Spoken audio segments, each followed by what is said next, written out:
രാവിലെ മുതൽ തന്നെ മഴ ചെറുങ്ങനെ പൊടിയുന്നുണ്ട്. ഇന്ന് വെള്ളിയാഴ്ച ആയതുകൊണ്ട് തന്നെ ജുമാക്ക് ശേഷമാണ് ഞങ്ങളുടെ പ്രോഗ്രാമുകളൊക്കെ അറേഞ്ച് ചെയ്തിട്ടുള്ളത്.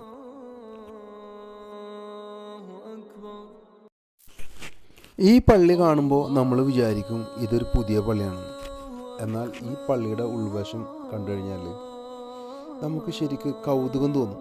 അതായത് അതിൻ്റെ പഴമ നഷ്ടപ്പെടാത്ത രീതിയിൽ വളരെ മനോഹരമായിട്ടാണ് അവരതിനെ സംരക്ഷിച്ചു പോരുന്നത്. ജുമാ ഒക്കെ കഴിഞ്ഞതിന് ശേഷം ഞങ്ങൾ നേരെ പോയത് സയ്യിദ് ഭായിയുടെ അളിയൻ സാലിഹ് ഭായിയുടെ വീട്ടിലേക്കാണ്. ഞങ്ങളവിടെ ചെല്ലുമ്പോൾ ഞങ്ങൾക്ക് വേണ്ടി വളരെ രുചികരമായിട്ടുള്ള ഭക്ഷണങ്ങളൊക്കെ ഒരുക്കി അവർ ഞങ്ങൾക്ക് വേണ്ടി കാത്തിരിക്കുകയായിരുന്നു. അങ്ങനെ സാലിഹ് ഭായിയുടെ വീട്ടിൽ നിന്ന് ഭക്ഷണമൊക്കെ കഴിച്ചിട്ട് ഞങ്ങൾ നേരെ പോകാൻ നിൽക്കുന്നത് ബീച്ചിലേക്കാണ്. ഉദ്ദേശം എന്താണെന്ന് വെച്ച് കഴിഞ്ഞാൽ കടലിൽ നിന്ന് മീനിനെ വെടിവെച്ച് പിടിക്കുക. ബീച്ചിലേക്ക് പോകുമ്പോൾ ഒരു കെട്ടിടം എൻ്റെ ശ്രദ്ധയിൽപ്പെട്ടു. വെൽക്കം ടു ലക്ഷദ്വീപ് എന്നൊക്കെ എഴുതിയിട്ടുണ്ട്. ശരിക്കും നോക്കിയപ്പോൾ എനിക്ക് മനസ്സിലായി ഇത് സബ് ജയിലാണ്. ഈ ജയിലിനൊരു പ്രത്യേകത ഉണ്ട്. നിലവിൽ ഈ ജയിലിൽ തടവ് പുള്ളികളോ കുറ്റവാളികളോ ഒന്നും തന്നെ ഇല്ല. കാരണം എന്താണെന്ന് ചോദിച്ചപ്പോൾ അവർ പറഞ്ഞത് അതിന് മാത്രം തെറ്റ് ചെയ്യുന്ന ആൾക്കാർ ആരും ഇവിടെ ഇല്ല എന്നാണ് പറഞ്ഞത്. 36 ദ്വീപുകൾ ചേർന്ന ഇന്ത്യയിലെ ഏറ്റവും ചെറിയ കേന്ദ്രഭരണ പ്രദേശമാണ് ലക്ഷദ്വീപ്. ഇതിൽ ജനവാസം വെറും 10 ദ്വീപിൽ മാത്രമാണുള്ളത്. ഇതിൻ്റെ തലസ്ഥാനം കവരത്തിയാണ്. 2011 സെൻസസ് പ്രകാരം ലക്ഷദ്വീപിലെ ജനസംഖ്യ 64,473 ആണ്. ഇത് 2025 കേരളത്തിൽ നിന്ന് ഏകദേശം 440 കിലോമീറ്ററാണ് കവരത്തിയിലേക്കുള്ള ദൂരം. ഈ വണ്ടിയിൽ കയറ്റി കൊണ്ടുപോകുന്ന ബാരൽ എന്താണെന്ന് അറിയുന്നവർ തീർച്ചയായിട്ടും കമൻറ്റ് ചെയ്യണം. അറിയാത്തവർക്കായിട്ട് വീഡിയോയുടെ അവസാനം ഞാൻ കാണിക്കുന്നതായിരിക്കും. ലക്ഷദ്വീപിൽ നിന്ന് നമ്മൾ പരിചയപ്പെട്ട ഒരാളെ പോലും നമുക്കൊരിക്കലും മറക്കാൻ പറ്റില്ല. അതിൻ്റെ കാരണം എന്താണെന്നറിയോ? അവർ തന്ന സ്നേഹവും ആത്മാർത്ഥതയാണ്. അതിൽ പ്രധാനപ്പെട്ട ഒരാളാണ് നമ്മളുടെ റഹീം ഭായി. ഞങ്ങൾ അവിടെ ഇറങ്ങിയത് മുതൽ ഞങ്ങൾ തിരിച്ചു വരുന്നത് വരെ ഞങ്ങളുടെ നിഴൽ പോലെ ഞങ്ങളോടൊപ്പം ഉണ്ടായിരുന്നു. കവരത്തിയിൽ ഇനി ഞങ്ങൾ കാണാനായിട്ട് ഒന്നും ബാക്കിയില്ല. അതിനു വേണ്ടിയിട്ട് ഒരുപാട് സഹായങ്ങൾ റഹീം ഭായി നമ്മൾക്ക് വേണ്ടിയിട്ട് ചെയ്തു തന്നിട്ടുണ്ട്. ആൾ കടലിൽ നിന്ന് മീനിനെ വെടിവെച്ച് പിടിക്കുന്നതിൻ്റെ ഒരു എക്സ്പെർട്ടും കൂടിയാണ്. അങ്ങനെ കടലിൽ നിന്ന് വെടിവെച്ച് പിടിച്ച മീനാണ് ഇപ്പം നമ്മളുടെ കയ്യിലുള്ളത്. നിങ്ങളിപ്പോൾ കണ്ടുകൊണ്ടിരിക്കുന്നത് ലക്ഷദ്വീപ് അഡ്മിനിസ്ട്രേറ്റർ പ്രഫുൽ ഖോഡ പട്ടേലിൻ്റെ ബംഗ്ലാവാണ്. നമ്മളിപ്പോൾ നിൽക്കുന്നത് ഹുജ്റ പള്ളിയിലാണ്. ലക്ഷദ്വീപിൻ്റെ ആത്മീയ സുൽത്താനായ സയ്യിദ് കാസിം വലിയുല്ലാഹി ഇവിടെയാണ് അന്ത്യവിശ്രമം കൊള്ളുന്നത്. നിങ്ങളുടെ ജീവിതത്തിൽ എപ്പോഴെങ്കിലും ലക്ഷദ്വീപ് സന്ദർശിക്കാനൊരു അവസരം നിങ്ങൾക്ക് കിട്ടുകയാണെങ്കിൽ തീർച്ചയായിട്ടും ഇവിടെ സന്ദർശിക്കാൻ നിങ്ങൾ മറക്കരുത്. കാരണം എന്തോ ഒരു പ്രത്യേകത ഈ മണ്ണിനുണ്ട്.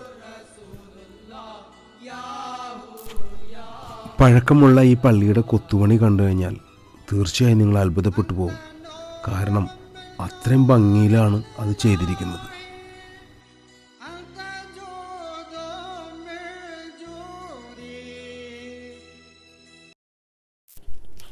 ഞങ്ങളുടെ പ്രോഗ്രാമൊക്കെ കഴിഞ്ഞ് മടങ്ങി വന്നപ്പോൾ ഞങ്ങളെ ആശ്ചര്യപ്പെടുത്തിയ മറ്റൊരു സംഭവം ഉണ്ടായി.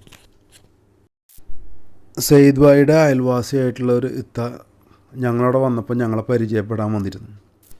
ആ ഒരു ബന്ധം മാത്രമേ അവരും ഞങ്ങളും തമ്മിലുള്ളൂ. പക്ഷെ അവർ ഞങ്ങളെ ആശ്ചര്യപ്പെടുത്തിയത് എങ്ങനെയെന്നറിയോ? അവർ നല്ല രുചികരമായിട്ടുള്ള വലിയൊരു മീൻ ചുട്ടെടുത്തിട്ട് ഞങ്ങൾക്ക് വേണ്ടി കൊണ്ടുവന്ന് തന്നു. ആ മീനാണ് ഞങ്ങളിപ്പോൾ എല്ലാവരും കൂടിയിട്ട് അടിച്ചുകൊണ്ടിരിക്കുന്നത്.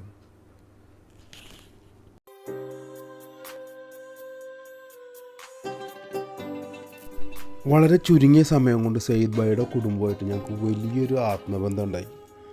നിറകണ്ണുകളോടെ അവർ ഞങ്ങളെ യാത്രയാക്കുന്ന ഭാഗമാണ് നിങ്ങളിപ്പോൾ കണ്ടുകൊണ്ടിരിക്കുന്നത്. എല്ലാവർക്കും സത്യം പറഞ്ഞാൽ നല്ല വിഷമത്തിലാണ് എല്ലാവരും അവിടുന്ന് ഇറങ്ങുന്നത്. ഞങ്ങൾക്ക് പോകാനുള്ള MV ലഗൂൺ എന്ന കപ്പൽ കുറച്ച് അകലെയായിട്ട് നങ്കൂരമിട്ടിട്ടുണ്ട്. ആ കപ്പലിലേക്ക് പോകാനുള്ള യാത്രക്കാരാണ് ഈ ബോട്ടിൽ ഇപ്പോൾ കയറിക്കൊണ്ടിരിക്കുന്നത്. ഷിപ്പിലേക്ക് ഞങ്ങളെ കയറ്റി തരാനായിട്ട് സയ്യിദ് ഭായി നമ്മളുടെ കൂടെ കയറിയിട്ടുണ്ട്. ഈ ജെട്ടിയിൽ നിന്ന് ഞങ്ങളുടെ ബോട്ട് വിട്ടു പോകുമ്പോൾ പറഞ്ഞറിയിക്കാൻ പറ്റാത്ത സങ്കടമാണ് ഞങ്ങൾ ഓരോരുത്തരുടെയും മനസ്സിൽ.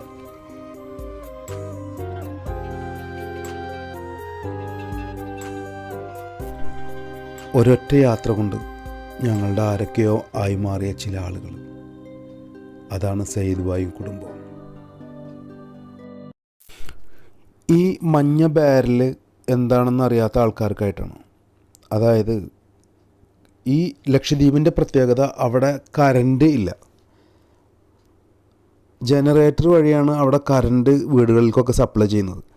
ആ ജനറേറ്ററിൽ ഒഴിക്കാനുള്ള എണ്ണയാണ് ആ ബാരലിൽ കൊണ്ടുപോകുന്നത്. ബോട്ടിൽ നിന്ന് ഞങ്ങൾ ഷിപ്പിലേക്ക് കയറിക്കൊണ്ടിരിക്കുന്നൊരു ഭാഗമാണ് ഇപ്പം നിങ്ങൾ കണ്ടുകൊണ്ടിരിക്കുന്നത്. ലക്ഷദ്വീപ് എന്ന അത്ഭുത ദ്വീപിനോടും അവിടുത്തെ നല്ല മനുഷ്യരോടും യാത്ര പറഞ്ഞ് കൊച്ചിയെ ലക്ഷ്യമാക്കി ഞങ്ങളുടെ കപ്പൽ നീങ്ങിത്തുടങ്ങി. ഈ വീഡിയോ നിങ്ങൾക്ക് ഇഷ്ടമായിട്ടുണ്ടെങ്കിൽ തീർച്ചയായിട്ടും സപ്പോർട്ട് ചെയ്യാൻ മറക്കരുത്. മറ്റൊരു വീഡിയോയുമായി നമുക്ക് വീണ്ടും കണ്ടുമുട്ടാം. അതുവരെ ഗുഡ് ബൈ.